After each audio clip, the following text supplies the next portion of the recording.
여러분이 가지고 있는 13페이지를 보시면 우리가 지난 시간 78번을 했습니다. 거기 이제 우리가 보았던 그 77번하고 계속 보게 되면 이제 아비멜렉이 20장에서 열국의 어미인 사라를 또한 거짓말하면서 위기를 모면하려고 하는 그런 모습이 그 가운데 있었어요. 그리고 이 78번 우리가 지난 시간에 마지막에 보았던 그 문제를 보시면 하나님은 성실하지 못한 아브라함을 선지자라고 그렇게 소개를 하잖아요. 이 모든 것들을 통해서 우리가 깨닫는 게 뭐였나요? 우리의 불성실함에도 우리의 죄됨에도 하나님은 택하시고 그 사랑을 거두지 않으세요. 그러니까 여러분 늘 하는 이야기지만 하나님이 우리를 사랑하는 것은 내게 어떤 자격이 있어서가 아니고 하나님이 택하시고 사랑하기로 작정하셨기 때문에 하나님은 우리의 스펙이나 우리의 행위나 이런 것들 상관없이 하나님은 사랑하세요. 그래서 우리가 성경을 우리가 하나하나 뜯어서 이렇게 이제 깊이 묵상하다 보게 되면 우리의 생각하고 하나님 생각은 너무 다르다라는 것을 우리가 보게 되는 겁니다. 로마서를 하면서도 여러분 가운데 주일 오전 예배 때에 말씀을 드렸지만 여러분 이방인들만 유대인들만 죄인이 아니고 지금 로마 교회 안에 있는 이 성도들도 똑같이 죄인임을 사도 바울이 지적을 하는 겁니다. 그러니까 우리가 뭔가 그들보다 나아서 선한 행위를 했기 때문에 하나님이 나를 이 교회로 불러주셨다? 아니거든요. 어쩌면 더 악한 죄인이기 때문에 하나님이 더 특별하신 보호하심이 우리 가운데 있어서 하나님이 이 교회로 불러주셨다라고 생각하며 우리가 더욱더 겸손하게 지나는 것이 더 중요합니다. 그래서 하나님은 불성실한 이 아브라함을 이 아비멜렉에게 그는 나의 선지자다라고 이야기를 합니다. 모세도 그렇게 불렀고요, 다윗도 그렇게 불렀어요. 그래서 하나님은 이 불성실한 정말 죄악 가운데 있는 속이고 넘어지고 있는 그 순간에도 하나님은 이 세상 사람 앞에 그는 나의 택한 선지자야 라고 자랑하고 있는 그 모습을 여러분이 기억하시면서 이제 79번을 보시죠. 21장 1, 2절 육체적으로 불가능한 사라가 아들을 낳게 된 것을 누가 무엇대로 행하여 주셨기 때문이라고 말씀하는가 라고 이야기를 하는데 여러분 21장 1, 2절을 보시죠.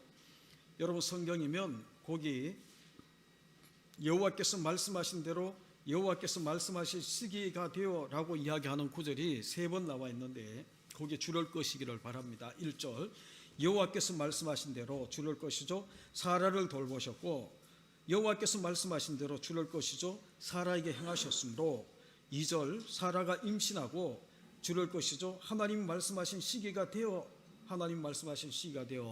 노년의 아브라함에게 아들을 낳았다라고 이야기를 합니다. 여호와께서 말씀하신 대로 여호와께서 말씀하신 그 때가 되어서 노년의 아브라함이 불가능한 아브라함이 아들을 낳게 되었다라고 이야기를 하는 겁니다. 여러분 사라가 어떻게 임신하나요? 하나님 말씀하신 대로 돌보시고 임신하게 만드는 하나님 말씀하신 대로라고 이야기를 하는 거예요. 그리고 우리가 보게 되면 사라가 이삭을 낳는 것도 하나님이 말씀하신 그때 그 시기가 되어서 하나님이 사라를 통해 이삭을 낳고 있는 그 모습을 우리 가운데 보여주는 겁니다. 그러니까 이 말씀은 하나님의 약속이고 하나님의 언약이라고 바꿔도 틀리지 않아요. 그래서 하나님이 약속한 대로 하나님은 신실하신 하나님이 언약을 이행하시는 신실하신 하나님이 말씀하신 약속하신 그대로 다 이루고 있는 그런 모습을 우리 가운데 보여주는 겁니다. 그러니까 여러분 우리는 그 앞서도 우리가 보았지만 이 하나님은 불가능을 가능하게 하세요. 앞서 몇 번이죠. 거기 보게 되면 정말 이 25년 동안 하나님이 약속을 정말 지연시키고 아브라함이 100세가 될 때까지 있었던 이유를 뭐라고 이야기를 했나요? 불가능한 인간의 어떤 가능성도 없는 사라는 90세가 되었을 때 이제 경수가 다 끊어져서 도저히 아이를 낳을 수 없는 그러니까 이 처녀의 몸과 똑같이 마리아와 같이 처녀의 몸과 똑같은 그런 이것을 만들어서 하나님은 하나님 말씀하신 대로 하나님이 행하신다, 하나님이 행하셔서 이 모든 것들을 이루신다라는 것을 보여주는 거예요. 그게 인간의 어떤 일의 이 노력도 가능성도 없는 그 순간, 그렇죠? 그래서 여러분 거기 보시면 80번을 보시게 되면 마태복음 1장 22절로 23절, 상식적으로 불가능한 처녀가 아들을 낳게 된 것이 어떻게 가능하였는가. 거기도 마태복음 1장 22절 23절에 보게 되면 이 모든 일이 된 것은 주께서 선지자로 하신 말씀을 이루려 하심이니 이르시되 보라 처녀가 잉태하여 아들을 낳을 것이요, 쭉 이어지는 겁니다. 거기도 보게 되면 주께서 선지자로 하신 말씀을 이루려 하심, 하나님이 말씀하신, 선지자를 통해 말씀하신 그것을 이루기 위해서 처녀가 잉태하여 아들을 낳는, 그러니까 구약의 이 예언의 성취가 바로 예수 그리스도가 탄생하고 있는 그 순간에 이 모든 것들이 이루어지고 있는 것을 우리가 보게 되는 겁니다. 그리고 22장 1절로 2절에 하나님께서 아브라함에게 뭐라고 명하시는가. 여러분 22장 1, 2절에 보시게 되면 그 일 후에 하나님이 아브라함을 시험하시려고 그를 부르시되 아브라함아 하시니 그가 이르되 내가 여기 있나이다. 여호와께서 이르시되 내 아들 내 사랑하는 독자 이삭을 데리고 모리아 땅으로 가서 내가 내게 일러준 한 산 거기서 그를 번제로 드리라 라고 이야기합니다. 하나님은 아브라함에게 뭐라고 이야기하나요? 내 사랑하는 내 아들 내 사랑하는 독자를 데리고 하나님이 지시하는 그 한 산에 올라가서 그를 번제로 드리라 라고 이야기를 하는 거예요. 여러분 이것이 왜 그렇게 중요한가 하면, 우리는 저도 전도사 때 그리고 목회 초기 때에 이 구절을 가지고 아브라함의 이 순종에 대해서 많이 이 설교를 하거든요. 지금도 그렇게 설교하시는 분들이 많고, 그런데 구속사의 이 관점에서 보게 되면 여기서 아브라함의 순종을 가르치기 위해서 이 구절이 등장하는 게 아니에요. 하나님이 내 사랑하는 아들 독자 이삭을 번제로 드리라 라고 이야기하는 여기에 핵심이 있는 겁니다. 지금까지 여러분 하나님께서 계속해서 요 앞까지는 4번이나 하나님께서 하늘의 뭇별과 같이 내 자손을 그리고 이 땅을 주겠다라고 하나님이 약속하셨어요. 그런데 어떤 방법으로 하나님이 이 모든 것들을 이루시나 라는 방법에 대해서는 하나님이 말씀하지 않았어요. 우리가 창세기 3장 15절에 내가 하겠다라고 이야기한 하나님의 구원의 이 역사를 하나님이 어떻게 하는가 하면 여자의 후손을 통해 뱀의 머리를 박살내는 그런 모습에 대해서는 이야기를 했어요. 그런데 여자의 후손을 통해 어떻게 하나님이 뱀의 머리를, 대적의 머리를 박살내는가, 그 방법에 대해서는 하나님이 말씀하지 않았어요. 처녀가 잉태하여 아들을 낳을 것이다, 여자의 후손으로 오시는 거예요. 그런데 그 여자의 후손으로 오신 예수 그리스도가 어떤 방법을 통해 이 사단의 머리를 박살내고 우리를 구원할 것인가 라는 방법은 하나님이 이야기하지 않았어요. 그런데 오늘 22장 여기 보게 되면 하나님께서 이제 그 이 천하 만민이 구원을 얻게 하는 그 이 계시에 점진되어 있는, 이 계시는 점진성이라고 해서 점점 뚜렷하게 이렇게 보여주는 건데, 이제 22장에 와서 하나님이 내 사랑하는 아들 독자 이삭을 번제로 드리는 거거든요.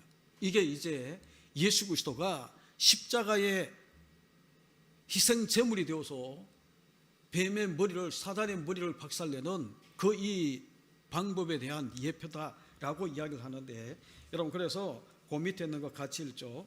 이 사건을 점으로 보지 않고 구속사라는 선으로 보면 그리스도를 아브라함의 자손으로 보내셔서 어떤 방법에 의해서 천하 만민이 복을 받게 되는가를 계시하시려는 것이다. 대신 죽으셔야 한다는 대속의 교리를 계시하시려는데 아브라함이 과연 감당할 수 있겠는가 하는 것이 시험이다. 여러분 지금 아브라함이 이것을 감당할 수 있겠는가? 그래서 그게 시험이라는 거예요. 자기 아들 독자 이삭을 번제로 드리는 이것을 통해 정말 예수 그리스도가 이 땅에 오셔서 하나님의 아들 독자 독생자 예수 그리스도 이 땅에 오셔서 번제물로 드려지는 이것을 통해 뱀의 머리를 박살내는 그런 이것을 예표, 계시의 이 예표를 이 아브라함이 과연 감당할 수 있겠는가? 여러분 이렇게 보시면 돼요. 하나님이 아브라함이 넘어지고 끼어지고 실패하고 그렇게 했을 때에 우리 같으면 기다리기가 쉽지가 않잖아요. 그런데 하나님은 기다려주세요. 아브라함이 이 시험에 통과할 때까지. 어떤 시험? 그 독자 이삭을 번제로 드리는 그 자리까지 나가는 이 시험, 이것을 통해 예수 그리스도가 십자가에 죽는 번제물이 되어서 희생제물이 되어서 우리를 구원하는 이 구원의 이 계시의 이 사건을 아브라함이 보여줘야 되거든요. 여러분 이해가 되셨는지 모르지만 그 밑에 것을 다시 보시죠. 이 사건을 점으로 보지 않고 점으로 보게 되면 아브라함의 순종을 교훈으로 얻을 수 있어요. 그런데 이제 창세기 3장 15절로 내가 하겠다라고 이야기하신 하나님이 여자의 후손을 통해 그렇게 하겠다라고 이야기하신 그 이 구속사라는 이것을 가지고 우리가 선으로 쭉 보게 되면 그리스도를 아브라함의 자손으로 보내셔서 어떤 방법에 의해서 천하 만민이 복을 받게 되는, 천하 만민이 어떻게 구원을 얻지, 이것을 계시하려는 것이 바로 이거예요. 그래서 뒤편에 계속 보게 되면 대신 수풀에 걸려있는 어린 양이 대신 그 이 번제물로 드려지는 대속의 교리가 나오게 되는 겁니다. 그러면 82번을 보시게 되면 22장 2절 이삭을 뭐라고 부르시나요? 거기 줄 하나 꺼놓으시죠. 여호와께서 이르시되 내 아들 내 사랑하는 독자 이삭을 데리고, 그렇죠? 내 사랑하는 내 아들 내 사랑하는 독자 이삭. 여러분 복음서를 보게 되면 예수 그리스도에 대해서 하나님이 요 구절을 다 쓰세요. 세례받고 올라오는 그 이 예수 그리스도를 바라보고 성령이 그 가운데 임했을 때 뭐라고 이야기합니까? 하늘이 열리고 성령이 비둘기같이 임했을 때에 하나님의 음성이 들려지는데 이는 내 사랑하는 아들이다, 내 기뻐하는 자다라고 이야기합니다. 내 사랑하는 아들.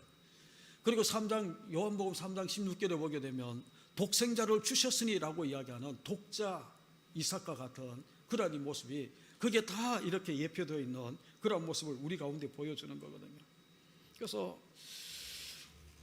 여기에서 등장하는 이 아브라함은 하나님을 예표하는 거죠. 그리고 독자 이삭은 예수 그리스도를 예표하는 그런 모습으로 우리 가운데에 비춰지는 겁니다. 그 밑에 것도 우리 같이 했죠. 이런 표현을 통해서 하나님은 사랑하는 독생자 그리스도를 화목제물로 내어주실 것을 깨닫기를 원하시는 것이다. 다시 이야기하면 아브라함의 자손으로 오게 될 그리스도께서 드려주실 번제가, 이 번제가 천하 만민을 구원으로 이끄는 그러한 이 모습이다라는 것을 우리 가운데에 계시하라는 계시의 이 의도가 있어서 내 사랑하는 내 아들 내 사랑하는 독자 이삭을 번제로 드리라. 그것도 아무데나 드리면 안 돼요.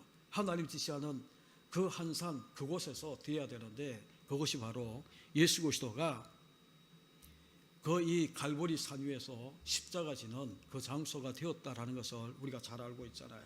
그러면 83번 22장 2절 어디 가서 번제로 드리라 하는가? 뭐라고 이야기합니까? 내가 일러준 한산 거기서. 아무 데서나 드리면 안 돼요. 그래서 이 그곳이라는 것은 하나님이 지시해 준 이 한산이라는 것은 장소의 의미도 있지만 또 한 가지는 곧 그리스도다라는 것의 예표도 거기에 담겨져 있습니다. 그래서 성경을 우리가 다 찾을 수는 없지만 여러분들이 잘 아는 구절이라 제가 이 쭉 설명하고 넘어가게 되면 아브라함에게 지정해 주셨듯이 다윗에게도 역대상 21장 18절에 보게 되면 성전을 짓는 그 장소로 하나님이 다윗에게 정해 주셔요. 그곳에 하나님이 택하신 곳이다라고 신명기 12장에는 그렇게 이야기를 하세요. 내 이름을 두시려고 한 그곳에서 번제를 드리라라고 이야기했던, 그리고 역대하 3장 1절에 가게 되면 솔로몬이 아버지 다윗이 정해준 하나님께 이 명을 받았던 그곳에 성전을 짓는데 그곳이 바로 아브라함이 이삭을 번제로 드리는 하나님이 일러준 한산 거기라는 것을 우리가 알게 되는 겁니다. 그래서 나중에 이곳이 아까도 이야기했던 것처럼 모리아산이 바로 하나님 앞에 번제를 드렸던, 이삭을 번제로 드렸던 이 장소가 바로 갈보리 산이 되고, 그리고 그것에서 우리 주님께서 십자가에 죽으심으로 이제 세우시는 그 성전, 여러분 요한복음 1장 21절입니까 9절입니까 거기 보게 되면 이 성전을 헐라 내가 3일 만에 짓겠다라고 이야기할 때에 유대인들이 뭐라고 이야기했나요? 46년 동안 짓고 있는데 자기가 어떻게 3일 만에 짓지? 그런데 우리 주님께서 자기 육체를 가리킴이라 라고 이야기를 하는 거예요. 그래서 우리 주님이 죽으시고 3일 만에 부활하는 이 육체, 그리고 난 다음에 이제 우리가 바로 성전되는 그런 모습으로 옮겨가는 그런 모습인데, 이러한 것들이 쭉 다 연결되고 있는, 그죠? 그런 것들을 우리 가운데에 보여주는 겁니다. 그래서 성전은 예수 그리스도의 예표가 되게 되고, 그리고 성전이 지어지는 이 장소가 왜 그냥 장소의 개념이라고 그것을 뛰어넘어서 예수 그리스도의 예표다라고 이야기하는가 하면, 거기에 십자가가 세워지고 우리 주님의 육신이 이제 이 3일 만에 허물어졌다가 3일 만에 다시 부활로 온전한 성전을 세우고 있는 그 모습을 우리 가운데에 보여주고 있기 때문에, 그러면 84번에 22장 8절에 번제할 어린 양은 하나님이 친히 준비하시리라 하는데 1차적으로는 어떻게 준비하셨으며 13절에 궁극적으로는 누구를 준비하셨는 건가? 히브리서 10장 5절. 그러니까 여러분 22장 8절을 보시죠. 아브라함이 이르되 내 아들아 번제할 어린 양은 하나님이 자기를 위하여 친히 준비하시리라. 번제할 어린 양이 어디 있습니까? 묻고 있는 그 아들 이삭에게 하나님이 친히 준비하신다라고 이야기를 해요. 그런데 1차적으로는 어떻게 준비를 하는 겁니까? 13절에 보게 되면 아브라함이 눈을 들어본 적 한 수양이 뒤에 있는데 뿔이 수풀에 걸려 있는지라. 여러분 성경에 거기 줄을 하나 끊으시죠. 아브라함이 가서 그 수양을 가져다가 아들을 대신하여 번제로 드렸다. 대신하여 드렸다라고 이야기하는, 대신하여 번제를 드렸다라고 이야기하는데, 여러분 줄을 하나 끊으시죠. 아까도 설명했던 것처럼 대신하여 번제로 드리고 있는 이 수양은 있죠, 대속 교리를 보여주고 있는, 그죠, 그런 이 모습이거든. 그래서 이런 모든 것들이 다 연결되어져서 예수 그리스도를 예표하는 그런 모습이 되게 되는데, 그래서 히브리서 10장 5절에 보시게 되면 이런 구절이에요. 하나님이 제사와 예물을 원하지 아니하시고 오직 나를 위하여 한 몸을 예비하셨도다. 한 몸, 예수 그리스도 한 몸. 그래서 이 궁극적으로는 누구를 준비하는가 하면 예수 그리스도의 몸, 아까도 이야기했던 것처럼 내 육체를 가리킴이라 라고 이야기하는, 철저하게 우리를 위해서 다 찢기시고 피 흘려주셔서 다시 3일 만에 성전을 세우시는 우리 주님의 그 육체 한 몸을 예비하셨다라고 이야기하는 거거든요. 그래서 히브리서 11장 18절로 19절에 85번이에요. 히브리서 11장 18절 19절에 이삭은 언약의 자손인데 그를 번제로 드리려 했다라는 것은 언약을 포기했음을 의미하는 건가? 여러분 이삭이 약속의 자녀잖아요. 아브라함이 15장에서 하늘의 뭇별과 같이 자손을 주겠다라고 이야기하는데 자식이 없으니까 뭐라고 때를 썼나요? 이 엘리에셀, 다메섹 종 엘리에셀이 나의 상속자다라고 이야기할 때 하나님은 아니라는 거죠. 그리고 이 16장에 가서 사라의 여종 하갈을 통해 이스마엘을 낳았을 때도 이는 아니라는 거예요. 그렇죠? 사라의 몸을 통해 네시가 나는 것이 바로 상속자다라고 이야기를 하는데, 그렇게 이 태어난 아들이 바로 이삭이잖아요. 그런데 이삭을 번제로 드리라라고 이야기를 하면 하나님이 이 아들을 통해서 정말 수많은 하늘의 티끌과 같은 이 자녀들을, 후손들을, 그 씨를 하나님이 주셔야 되는데, 이 번제로 드리게 되면 하나님은 언약을 포기했다라는 건가? 여러분 어떻게 생각하세요? 그러니까 아까도 이야기했던 것처럼 이 약속은 있죠, 하나님 반드시 이루세요. 어떻게 이루시나요? 여러분 아까 우리가 본 것처럼 그 이 예수 그리스도가 십자가의 죽음으로 사단의 머리를 박살내고 우리를 구원하시는 그 모습처럼 하나님은 이삭이라는 이것을 하나님이 보여주셔서 결국은 예수 그리스도의 이 십자가 죽으심에 대한, 십자가 교리에 대한 그러한 길로 이끌어 가시는데, 여러분 다시 이야기하면 이 사건 통해 하나님은 두 가지를 계시하시는 거예요. 하나는 뭔가 하면 하나님께서 사랑하는 독자 예수 그리스도를 화목제물로 주실 것이다 라는 것과, 그렇죠? 화목제물로 예수 그리스도를 주신다. 독자 이삭, 독생자 예수, 화목제물로 주신다라는 거예요. 하나님이 또 이삭을 대신하여 하나님이 예비하신 산양으로, 순양으로 번제를 대신해 드린 같이 예수 그리스도도 우리를 대신하여 죽으심에 대한 이 대속 제물이 되실 것이다 라는 것을 우리 가운데에 보여주는 거예요. 이걸 우리가 대표자의 원리다라고 이야기를 하는데, 하나님은 스스로 약속을 파기하는 하나님이 아니거든요. 그래서 우리가 갈라디아서 3장 16절 여러분 가운데 이야기했던 것처럼 여럿을 가르쳐 자손이라 하지 아니하고 오직 한 사람 그리스도를 가르쳐. 그래서 그리스도가 십자가에 죽으시고 부활하시고 난 다음에 이 땅에 하나님의 형상을 회복한 수많은 사람들이 이 태어나고 만들어지고 그리고 이 확산되는 그런 모습을 우리 가운데 보여주신 거예요. 그게 하늘의 뭇별과 같이. 하나만 더 하고 마치겠습니다.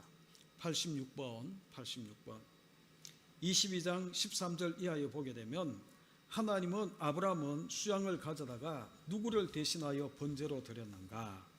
대신하여 번제로 드렸다. 아들을 대신하여 번제로 드렸잖아요. 그 뒷페이지를 여시면 14페이지 설명이 나와 있습니다. 여기 처음으로 대신하여 드렸다라는 대속 교리가 등장하는데, 수양은 이삭을 대신하여 죽었으며 유월절 양은 이스라엘의 장자를 대신하여 죽었고, 그렇죠?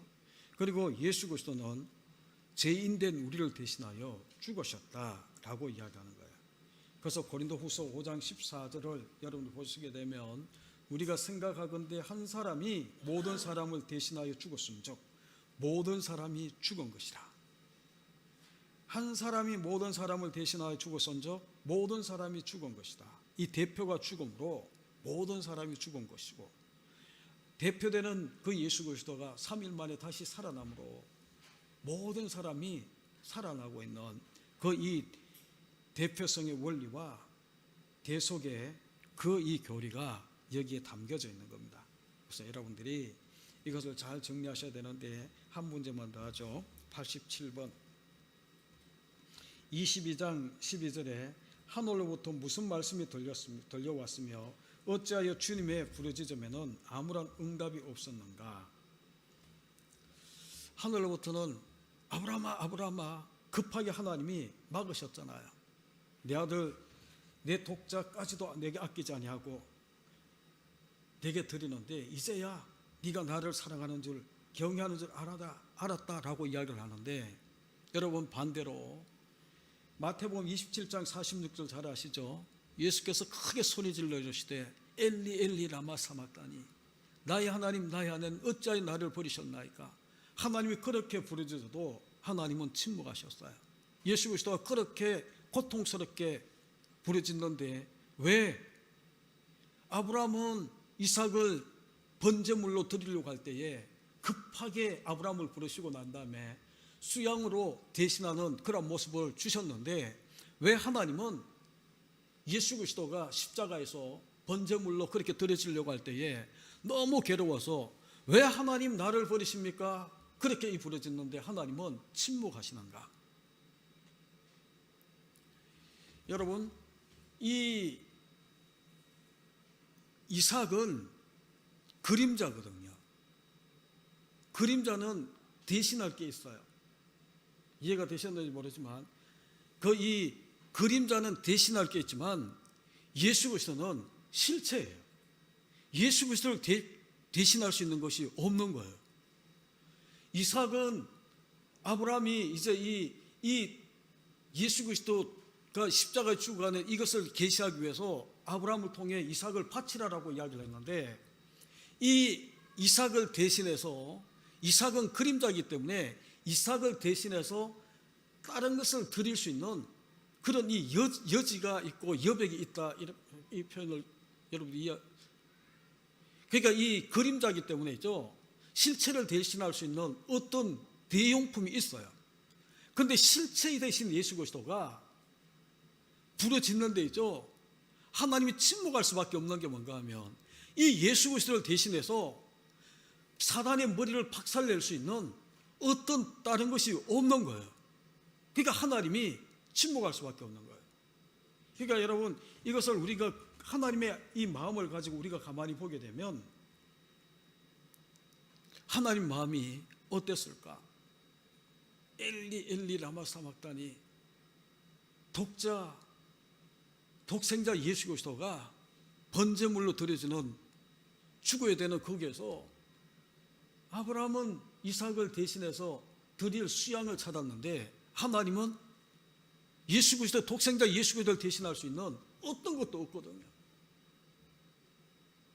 그래서 하나님은 이 예수 그리스도 십자가에 못 박아 죽이시고 많은 사람들을 구원하는, 예수 그리스도 독자가 이 땅에 하늘에 미리 땅에 떨어져 죽어야 많은 열매를 맺는 그 모습을 우리 가운데 보여주시는데, 여러분, 이것이 사도행전 4장 12절을 보게 되면 천하 만민 인간에게 구원을 만한 다른 이름을 주신 적이 없어요. 그래서 우리가 오직 예수 그리스도, 오직 예수로 우리가 구원 얻는다, 이 신앙 고백을 우리가 할 수밖에 없는 거예요. 그래서 여러분들이 그러한 것들을 생각하시면 정말 하나님의 그 마음을 우리가, 왜 하나님은 이렇게 하나님의 독생자 예수 그리스도가 그렇게 외치고 부르짖는데 하나님은 침묵하실까? 그렇죠? 우리 여기까지 하고 88번부터는 다음 주에 우리가 하도록 하겠습니다. 여러분, 위에서 기도해 주시는데 내일 이제 이 두 아들을 데리러 가야 되는데 여러분 위에서 기도해 주시고, 또 이놈들이 나와서 자기 이제 이 IM 국제학교가 회복되기까지 많은 시간 가정에서 이제 지나야 될 터인데 자기들 할 일을 잘 할 수 있도록 여기 위해서 기도해 주시고, 우리 교회가 회복과 부흥의 역사가 있는 2021년 이 비전 붙들고 우리가 같이 기도하는 밤이 되시기를 바랍니다. 우리 기도하시겠습니다.